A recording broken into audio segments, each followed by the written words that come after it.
તો હાલો મિત્રો તો હાલો મિત્રો તો હાલો મિત્રો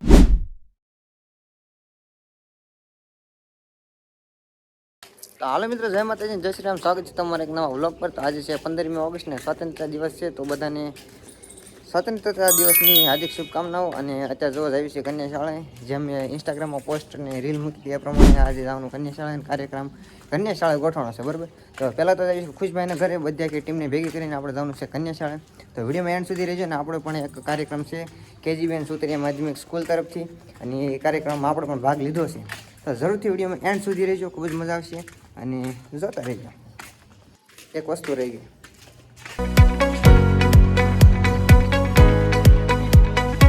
તો હાલ મિત્રો જો ભાઈઓ બધા ભેગા થઈ ગયા છે, બરાબર।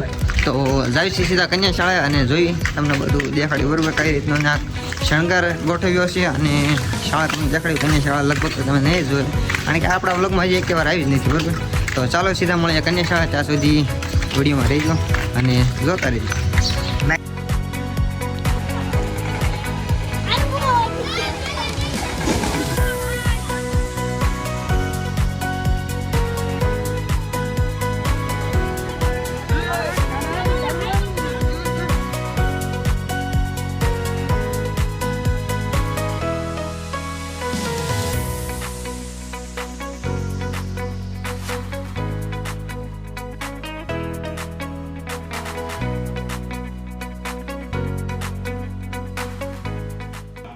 ધ્વજવંદન કાર્યક્રમ તરફ આગળ વધીએ।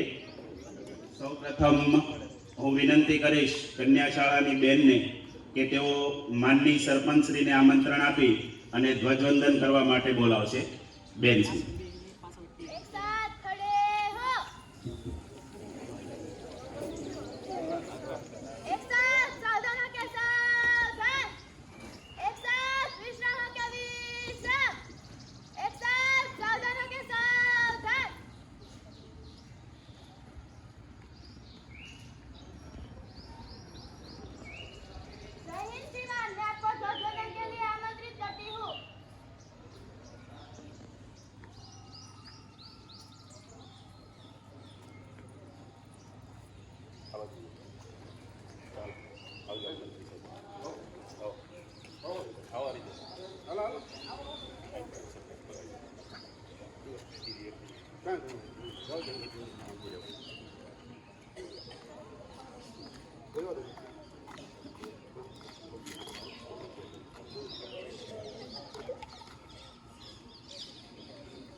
Sumitha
ખૂબ સરસ. કલ્યાણીબેને પોતાની આગવી શૈલીની અંદર યુવા પેઢીને કંઈક નવો સંદેશ આપ્યો હોય એવું લાગે છે. અવસર છે રૂડો આજ આંગણે ને અહીંયા હરખ ઘણોય વર્તાય છે. આપ સર્વની અહીં હાજરી નિરખી આમ આખલડી ઉભરાય છે. આપ સર્વે જ્યારે 79માં સ્વાતંત્ર્ય પર્વની ઉજવણી નિમિત્તે અમારા આંગણે ઉજ્જવળ કર્યું છે ત્યારે આપણી વૈદિક પરંપરા મુજબ આપ અતિથિ સર્વેનું સ્વાગત કરશે અમારા શાળાના આચાર્ય શ્રી દર્શાબેન ત્રિવેદી. દર્શાબેન ત્રિવેદીને વિનંતી કરું કે તેઓ મહેમાનોનું શાબ્દિક સ્વાગત કરશે. દર્શાબેન ત્રિવેદી.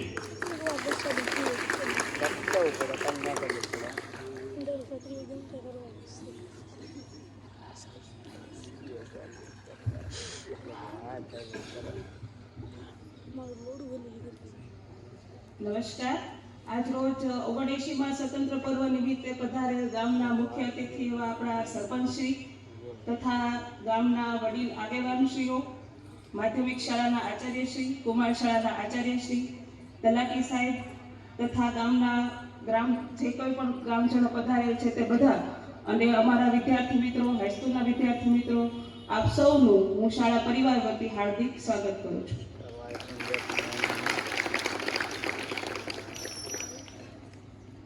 ખૂબ સરસ.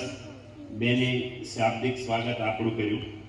હવે ઘટમાં ઘોડા થનગને આતમ વિજે પાન અણદીઠે ભોમ પર યૌવન માંગે માંડ્યા. યુવા વર્ગનું દેશનું ભવિષ્ય હોવાની સાથે સાથે દેશના વિકાસનો એક મહત્વપૂર્ણ હિસ્સો છે.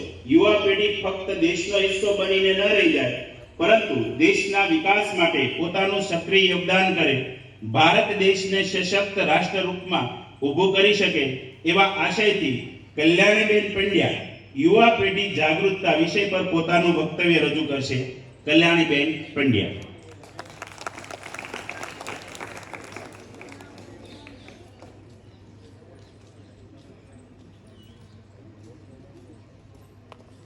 ધોરણ 10 ના ભાઈઓ,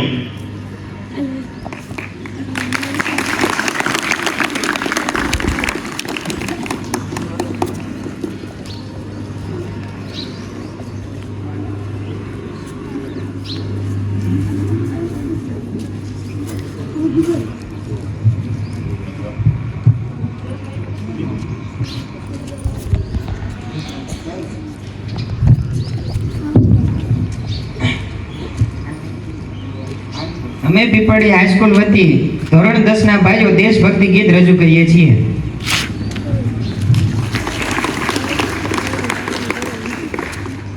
ભારતના બળવીરો શુરાશુર વીરો કે રંગીલા રણવીરો, માવડી માંગે છે બલિદાન, માવડી માંગે છે બલિદાન. ભારતના બળવીરો શુરાશુર વીરો કે રંગીલા રણવીરો, માવડી માંગે છે બલિદાન, માવડી માંગે છે બલિદાન. ભારત ભૂમિ પર જન્મ ધરી અન્ન ને પાણી એના પેટ ભરી, ભારત ભૂમિ પર જન્મ ધરી અન્ન ને પાણી એના પેટ ભરી, ખાધા એના ફળો મીઠા ને રસદાર, ખાધા એના ફળો મીઠા ને રસદાર. એનો બદલો તમે વાળો બનીને રખવાળો કે રંગીલા રણવીરો, માવડી માંગે છે બલિદાન, માવડી માંગે છે બલિદાન. યાદ કરો એ શિવાજી, નીડર હતા એ વીર ફૌજી, યાદ કરો એ શિવાજી, નીડર હતા એ વીર ફૌજી. ચાંદ બીબી રજિયા બાલાજી બાજીરાવ, ચાંદવી બિરજ્યા બાલાજી બાજીરાવ ઝાંસીની એ મહારાણી ચિત્તોડગઢનો રાણો કે રંગીલા રણવીરો માવડી માંગે છે બલિદાન માવડી માંગે છે બલિદાન આજ તિલક ટાગોર નથી ગાંધીજી સરદાર નથી આજ તિલક ટાગોર નથી ગાંધીજી સરદાર નથી સુભાષ ભગત શાસ્ત્રી કે નથી જવાહરલાલ સુભાષ ભગત શાસ્ત્રી કે નથી જવાહરલાલ તેથી તમે ન ગભરાઓ જરા ન ડર રાખો કે રંગીલા રણવીરો માવડી માંગે છે બલિદાન માવડી માંગે છે બલિદાન ભારતના બળવીરો શુરાશુર વીરો કે રંગીલા રણવીરો માવડી માંગે છે બલિદાન માવડી માંગે છે બલિદાન માવડી માંગે છે બલિદાન માવડી માંગે છે બલિદાન સરસ, ખૂબ સરસ. તાળીઓથી વધાવશો આપણે ભાઈઓને. ખૂબ સરસ. એટલે પરંપરાઓનું પહેરણું સંસ્કૃત કુટુંબ મિત્ર મંડળ સાથે ભૂમિ પર અવતાર લેવાનું મન થાય કે ભૂમિ મહાભારત વાવીને ગીતા નીકળે એ ભૂમિ અને એ શ્રીમદ ભગવદ ગીતા વિદ્યાર્થી જીવનમાં વણાઈ જાય તો ભારત વર્ષની સ્વતંત્રતા સુગંધમાં ભળી જાય. તે વિશે વક્તવ્ય લઈને આવશે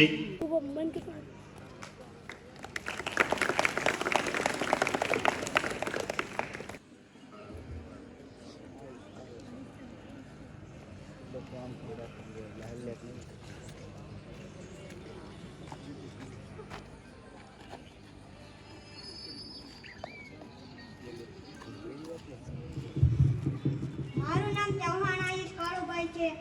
આજે 15મી ઓગસ્ટના દિવસે શ્રીમદ ભગવદ ગીતા અને વિદ્યાર્થી જીવન માટે હું તમને જણાવીશ. અત્રે ઉપસ્થિત માનનીય સરપંચશ્રી, મહેમાનશ્રીઓ, વાલીગણ, શિક્ષકશ્રીઓ અને વિદ્યાર્થી ભાઈઓ તથા બહેનો, આપ સર્વેને 79માં સ્વાતંત્ર્ય પર્વની ખૂબ ખૂબ શુભકામના. ગુજરાતમાં શ્રીમદ ભગવદ ગીતાના સિદ્ધાંતો અને જીવન મૂલ્યો વિદ્યાર્થીઓને શીખવવાનું શરૂ થયું છે. શ્રીમદ ભગવદ ગીતામાં અનેક વિષયોનો સમાવેશ થયો છે. દરેક વિષયને આવરી લેતી ઊંડી સમજણ તેમાં છે. આધ્યાત્મિક દ્રષ્ટિએ તેનો ખૂબ મહાત્મ્ય છે. માત્ર ભારતમાં જ નહીં, વિદેશમાં પણ આજે તો ગીતાનો વ્યાપ વધ્યો છે. ગીતામાં શ્રી કૃષ્ણ દ્વારા સ્વજનો સામે યુદ્ધ કરવામાં સંકોચ અનુભવતા અને વિચલિત થયેલા અર્જુનને જે જ્ઞાનનો સંદેશ આપવામાં આવ્યો તે 18 અધ્યાય અને 700 શ્લોકોમાં સમાવિષ્ટ છે. ગીતામાં અર્જુનને અપાયેલું જ્ઞાન દરેક વ્યક્તિને જીવનના કોઈને કોઈ તબક્કે ઉપયોગી નીવડે છે. જીવનનો અનેક અતિ મહત્વનો તબક્કો એટલે વિદ્યાર્થી કાળ. આ વિદ્યાર્થી જીવન દરમિયાન વિદ્યાર્થી જે જ્ઞાન મેળવે છે તેના આધારે જ તેનું સમગ્ર વ્યક્તિત્વ ઘડાય છે. વિદ્યાર્થી જો શ્રીમદ ભગવદ ગીતાને અનુસરે તો ચોક્કસ પોતાનું ધ્યેય સિદ્ધ કરી શકે છે. ખરેખર તો ગીતા એ કેળવણીનું મહામૂળું માધ્યમ છે, જેમાંથી વ્યક્તિત્વનો વિકાસ સાધી શકે છે. શ્રી કૃષ્ણએ ગુરુ બનીને શિષ્ય અર્જુન કર્મના સિદ્ધાંતો સમજાવ્યા છે. આજના વધતા જતા સ્પર્ધામાં યુગમાં જ્યારે વિદ્યાર્થીઓ હતાશ કે નિરાશ થઈ જતા હોય છે, ત્યારે આ જ ગીતાના કેટલાક શ્લોકો તેમને હતાશ થયા વગર કર્મ કરવાનું બળ પૂરું પાડે છે. વિદ્યાર્થી જીવનના ગુરુ શિષ્યના સંબંધની સાચી સમજણ આ ગ્રંથમાં અપાયેલી છે. શ્રીમદ ભગવદ ગીતાના 3જા અધ્યાયના 8મા શ્લોકમાં કહે છે કે તું તારા માટે નિયત કરેલ કર્મરૂપી ધર્મનું પાલન કર. કર્મ ન કરવા કરતા કર્મ કરવું શ્રેષ્ઠ છે. કર્મ નહીં કરવાથી જીવનનું લક્ષ્ય પ્રાપ્ત થતું નથી. વિદ્યાર્થી જીવનમાં શ્રેષ્ઠ કઈ રીતે બની શકાય તે માટે શ્રી કૃષ્ણ મનની એકાગ્રતા માટે સંયમની સમજણ આપે છે. વિદ્યાર્થીઓએ પોતાના મન અને ઇન્દ્રિયો પર સંયમ મેળવતા શીખવું જોઈએ. અતિ ભોજન, અતિ ઉપવાસ, અતિ ઊંઘ કે અતિ જાગરણ કરનાર વ્યક્તિને જોઈતી સિદ્ધિ મળતી નથી. વિદ્યાર્થીની જીવનશૈલી નિયમિત હોવી જોઈએ. વિદ્યાર્થીએ મનના ગુલામ નથી બનવાનું, પણ મનની લગામ પોતાના હાથમાં રાખી ધ્યેય પ્રાપ્તિ કરવાની છે. આમ શ્રીમદ ભગવદ્ ગીતાના જુદા જુદા પાને જુદા જુદા સંદેશ છે, જે જીવનની ગૂંચને ઉકેલે છે, સમસ્યાનું સમાધાન કરે છે, જીવન પથની પ્રેરણા બને છે. ગીતા માત્ર કોર્ટમાં રાખવાનો કે માત્ર મંદિરોમાં રાખવાનો ગ્રંથ જ નથી, તે તો જીવનમાં વણી લેવાનો અમૂલ્ય ગ્રંથ છે.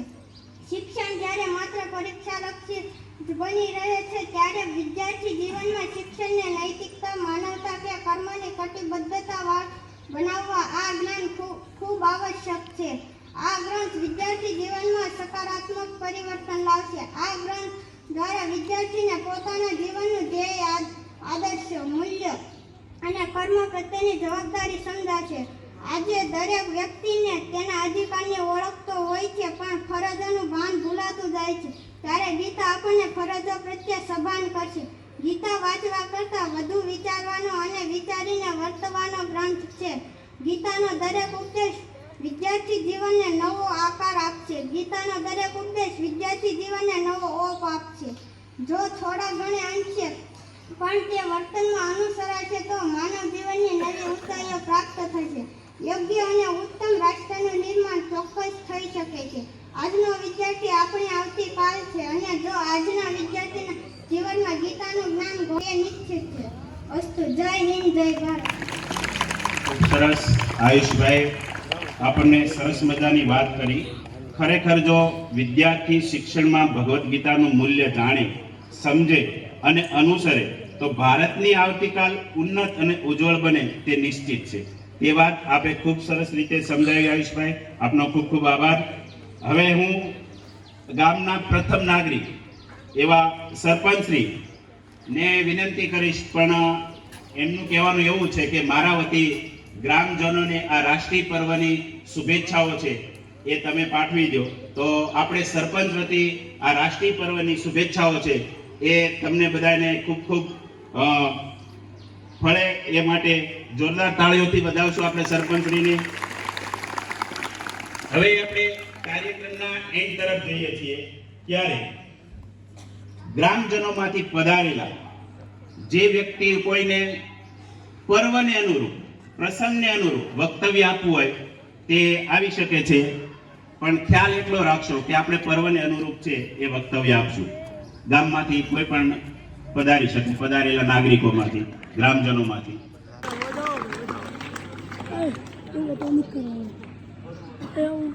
લખન સર. આવો ભૂતેશભાઈ, તમે અમને પ્રસંગને અનુરૂપ તમારું વક્તવ્ય આપીશું.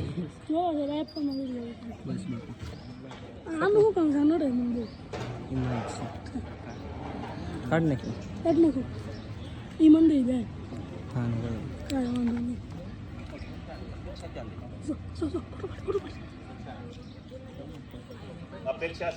હલો, 79મો સ્વાતંત્ર્ય પર્વ નિમિત્તે પીપળી ગામના તમામ માનવને મારા વંદન.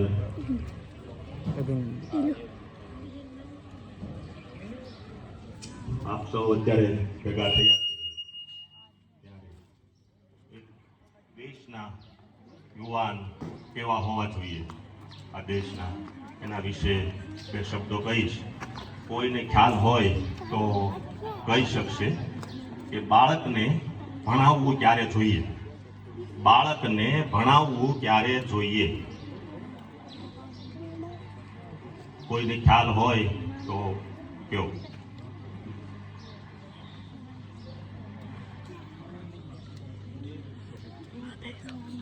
બાળકને ભણાવવું ત્યારે જ જોઈએ જ્યારે બાળકનો કોઈ પણ એક હાથ બાળકનો આવી રીતે આમ કરી અને કાનની બુટીએ આંબી જાય તે પહેલા બાળકને ક્યારેય સ્કૂલે મૂકવાનું ન હોય. કારણ કે જે મસ્તક છે એ મસ્તકની અંદર રહેલું જે મેદસ છે જે અંદર જળ છે એ જ્યાં સુધી આ બાળકનો હાથ અહીંયા ન આંબે ત્યાં સુધી એનો વિકાસ પૂર્ણ ન થયો હોય, અને એનો વિકાસ પૂર્ણ ન થાય ત્યાં સુધી બાળકને ક્યારેય ભણાવવું ન જોઈએ. આ માપથી વર્ષોથી ભણાવવામાં આવતા હોય છે બાળકને, એટલે એની ઉપરથી નક્કી થાય છે કે આ બાળક કોઈ પણ જ્ઞાનને પ્રાપ્ત કરવા માટે સમર્થ થઈ ગયું છે. બરાબર? એટલે આવી રીતે હોય છે, અને બાળકને આવી રીતે જ્યારે આ માપથી જ્યારે ભણાવવામાં આવે છે ત્યારે બાળક 16 વર્ષે, માત્ર 16 વર્ષે પરિપૂર્ણ થઈ જાય છે. કોઈ પણ પ્રકારની બાળક એક્ઝામ આપી શકે છે. બીજું કે બાળક અત્યારે લગભગ 22 વર્ષે કે 23 વર્ષે પરિપૂર્ણ થાય છે. જો બાળક 22 કે 23 વર્ષે જ્ઞાન પ્રાપ્ત કરશે તો શું લાગે છે કે આ દેશ આપણે વિકાસે પહોંચશે? 22 વર્ષે 23 વર્ષે બાળક નોકરી ગોતવા નીકળે છે. પહેલા બાળક 12 વર્ષે બાપાનો જે બિઝનેસ હોય, જે કાંઈ હોય એ શીખી જતું હતું. આ પૃથ્વી ઉપર સારામાં સારો દેશ જેને અમેરિકા કહેવાય, એ દેશના બાળકો 16 વર્ષે પોતાની ભૂમિકા ભજવે છે. 16 વર્ષની ઉંમરે. તો આ પૃથ્વી ઉપર સારામાં સારી કોઈ યુનિવર્સિટી હોય તો હાર્વર્ડ યુનિવર્સિટી છે, જ્યાં 5 વર્ષ સુધી અભ્યાસ કરવા માટે 1 કરોડ રૂપિયા જોઈએ છે. કેટલા? 1 કરોડ. અને 2 જગ્યાએ છે, એક લંડનની અંદર છે અને એક અમેરિકામાં છે. આ બંને યુનિવર્સિટીની અંદર અભ્યાસ કરવા માટે 5 વર્ષ માટે બાળકને મૂકવું હોય તો 1 કરોડ રૂપિયા જોઈએ. બરાબર? આજે 2016માં હાર્વર્ડ યુનિવર્સિટીની અંદર જે જ્ઞાન મળે છે એ 12 ધોરણ ભણ્યા પછી માત્ર બાળક 3 વર્ષ એ જગ્યા ઉપર રહે તો કોલેજ હોય, માસ્ટર હોય કે પીએચડી હોય કે આ પૃથ્વી ઉપરની કોઈ પણ એક્ઝામ હોય એ બાળક આપી શકે એવી ભારતની અંદર સતીશગઢની અંદર સ્થાપના થઈ ચૂકી છે. 125 એકર જગ્યાની અંદર હાર્વર્ડ યુનિવર્સિટીને ટક્કર મારે એવું ભારતની અંદર ભણતર ચાલુ થઈ ગયું છે. અને પીપળી ગામના કોઈ પણ વિદ્યાર્થી 10 ધોરણ પછી 12 ધોરણ પછી ભણવા માંગતા હોય તો એને ત્યાં પહોંચાડવાની જવાબદારી સ્વીકારું છું. બાળકને ભણવું હોય તો માત્ર 3 વર્ષની અંદર ત્યાં 1.5 લાખ રૂપિયાનો જ ખર્ચ છે. અને 2 વર્ષે પછી બાળક ત્યાં જે કાંઈ કામગીરી કરે એ કામગીરીની અંદર એને પગારના રૂપમાં પરત આપવામાં આવે છે. તો આવું ભારતની અંદર ચાલુ થઈ ગયું છે. એટલું કહી મારી વાણીને વિરામ આપું છું. ખૂબ સરસ વક્તવ્ય આપ્યું આપણને ભાઈએ બાળકોના શિક્ષણ વિશે, કે ક્યાં કઈ પ્રકારનું શિક્ષણ છે અને કઈ રીતે આપણે મેળવી શકીએ છીએ. તો હવે કાર્યક્રમને અહીંયા આપણે પૂર્ણ જાહેર કરીએ છીએ, પણ બધા પોતાના સ્થાન પર બેઠા રહેશે. અને આજના પ્રસાદીના દાતા છે હરિભાઈ જસાણી અને ચોકલેટના દાતા છે આપણી પંચાયત. તો અહીંયા સ્થળ ઉપર જ આપણને આ મળશે, આપણે ઊભું થવાની જરૂર નથી. બરાબર છે ભાઈ? અજયભાઈ, ત્યાં ડીશો પીરસાઈ ગઈ હોય તો એક ત્રાસમાં ભેગી કરીને આવો.